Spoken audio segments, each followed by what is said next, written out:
Hello folks, I had just finished writing an intro to say that we didn't have a PTR build this week, and lo and behold, Blizzard went and released the build. So we actually have a bit more to talk about than I'd expected. So let's dive right in. In the live game, the main attention has been in Plunderstorm, where this week we saw the belated release of the Trios feature. Plunderstorm Trios was a much asked for part of the original Plunderstorm, which was eventually added in the second half of the original event. The apparent removal of Trios this time around was both a disappointment for fans, but also a rather strange and unexplained omission. And to my mind, the week-long delay is also a little bit surprising. Blizzard haven't shared any reasoning behind this. My personal guess is that perhaps they had some issue with Trios that needed a bit more time to work through.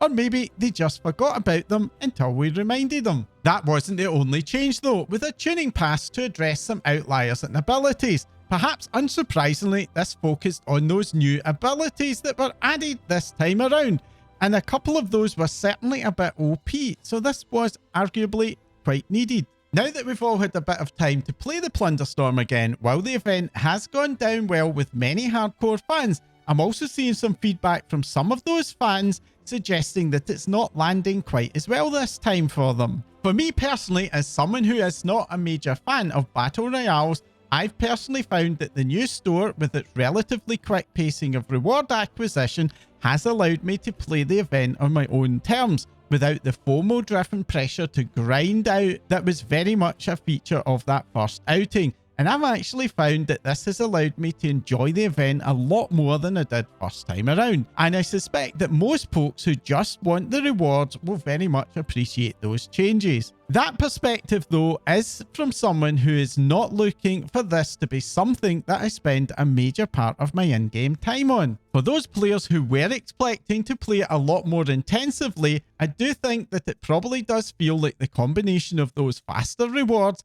and the fairly limited scope of new additions to the event have served to make it a bit less exciting. Gameplay wise, I certainly found that the event was very familiar feeling, which for me was perfectly okay, but I do think that it could have benefited from a bit more of a freshen up, perhaps a much wider set of new abilities to play with, or some bigger tweaks to the NPC enemies that we encountered during the event. I also feel like it could have benefited from some more extensive outfit and weapon customizations for a character within the Plunderstorm itself. Now, just before I move back to the live game, at the time I'm recording this, I'm just 11 subscribers short of the 1000 subscribers mark. This is a very important milestone for any new YouTube channel, as that's when I'll be able to fully join YouTube's partner program and be able to start to receive a share of the ad revenue and premium revenue that YouTube makes from my channel.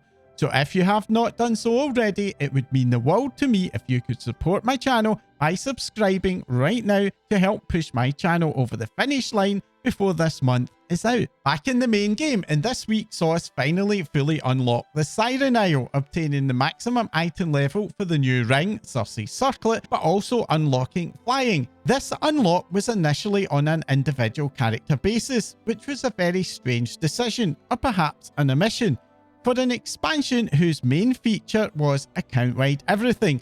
Thankfully though, this has been resolved and the unlock was hotfixed to make it account-wide. For me, even as a big fan of flying, this felt a bit anticlimactic. While a lot of the content on the Isle is very good, for example, I mostly enjoyed getting through near and even farming for the Snapdragon mount treats, for example, but once those grinds were done, it really didn't feel like there was much reason to visit the island other than as a weekly chore to complete those weekly quests and get the ring upgrade. This lack of a reason to return does kinda make flying feel a bit pointless. I predicted back at launch that a 6-week wait would be far too long for flying in a patch that would most likely only last about 8 to 10 weeks. And I do think that that initial impression has been borne out. Overall, I think that the design of the island's core gameplay loop, with its excessive use of time gating, over-reliance on weekly content, and a lack of other gameplay opportunities beyond mindlessly grinding mobs for iron, has turned out to be pretty unsatisfying for a patch that introduced a whole new zone. At launch, I saw a lot of people call it Forbidden Reach 2.0, But if that's what it was, it's very much been a case of the sequel not being as good as the original. And this has, for me, contributed to that overall vibe that the first season of The War Within has run out of steam much sooner than I am sure either the World of Warcraft development team or the player base would have wanted. I'm hoping that Blizzard will be looking at the feedback from both 11.05 and 11.07 with a view to changing how they approach both the 11.15 and 11.17 patches in the future. If I was given advice to Blizzard, it would be to temporarily ban themselves from using rares in max level patches. The Timeless Isles rare fest and grind format for max level patches is over 10 years old now, and honestly I think it's a bit stale.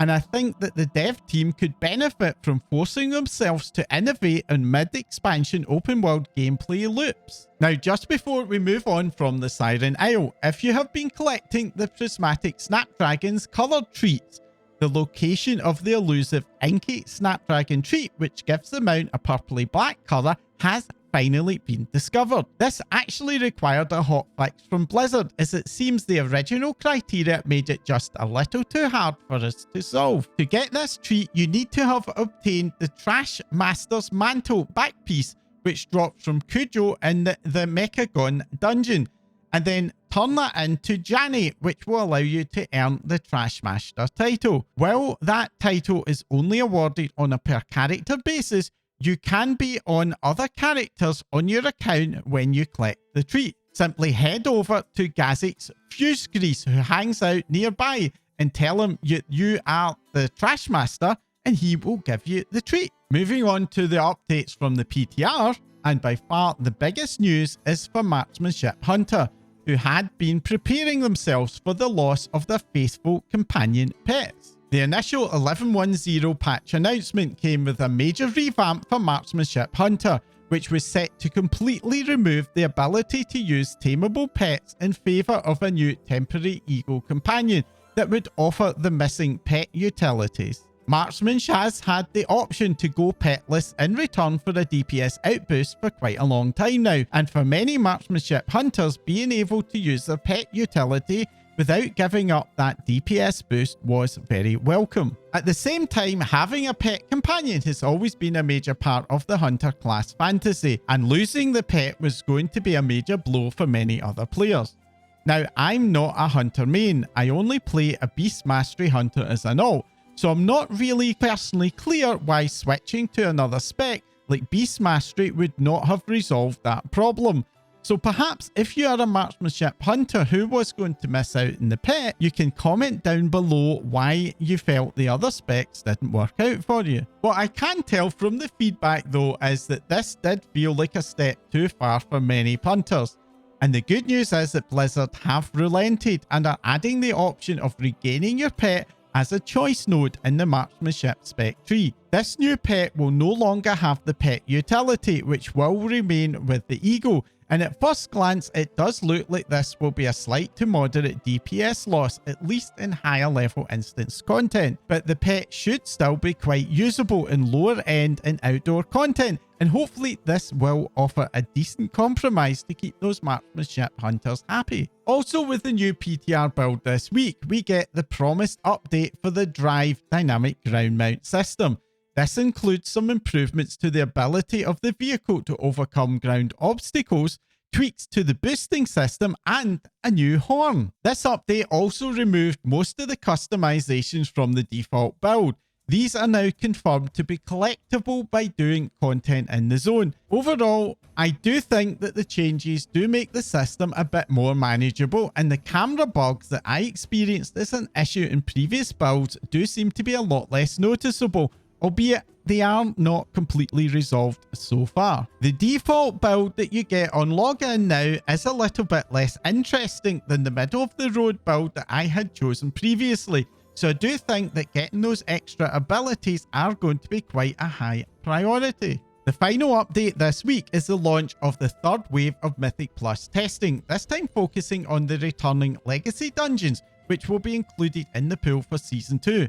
This update came with the announcement of a bunch of adjustments, mainly removing or toning down tank busters and continuing the trend of reducing the amount of things that you need to interrupt. The previous rounds of testing have shown some major improvements in both of those areas, although it's not entirely clear to me if Blizzard have gone far enough yet. It's not unusual for the initial rounds of testing on the PTR to be either over or under tuned. Often the final tuning only emerges when the content goes live, so I do think that we'll likely still have to wait for the season to launch before we will get a true handle on how the season will feel. This is nothing new. Class tuning, baseline dungeon tuning and affix tuning are very impactful to the overall feel of the season, and it does mean that we usually don't get a very accurate read from the PTR.